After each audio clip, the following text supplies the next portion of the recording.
Jack, Jeff et Joe sont sur le départ. La route du retour va être longue,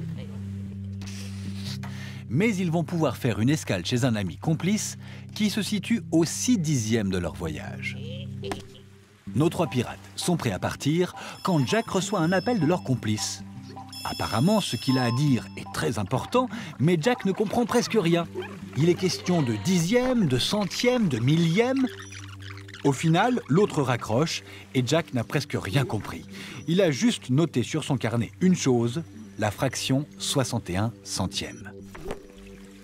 Mais Jeff ne se laisse pas impressionner et s'empresse de feuilleter son fameux manuel du pirate en galère. Et voilà ce qu'il y trouve. Les fractions dont le dénominateur est 10, 100, 1000, etc. s'appellent des fractions décimales. Du coup, Jack comprend que la fraction 61 centièmes s'appelle une fraction décimale. Puis Jeff continue sa lecture. Quand on partage l'unité en 10, on obtient des dixièmes.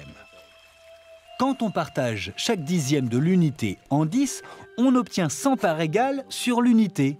Ce sont des centièmes. Tout à coup, Jack comprend que la fraction 61 centièmes qu'il a notée sur son carnet est une fraction décimale dont l'unité a été partagée en 100 parts égales. C'est une fraction en centièmes. Mais au fait, à quoi ça sert les centièmes? Joe pense que ça sert à être plus précis. Car si on regarde sur la carte, 61 centièmes, c'est 6/10 plus 1 centième. Ce qu'a voulu dire le complice, c'est qu'il ne se trouve pas à 6/10 du trajet, mais précisément à 6/10 plus 1 centième du trajet. Et 61 centièmes, c'est effectivement une indication de position beaucoup plus précise. Or, c'est précieux d'être précis. Bon vent, flibustier!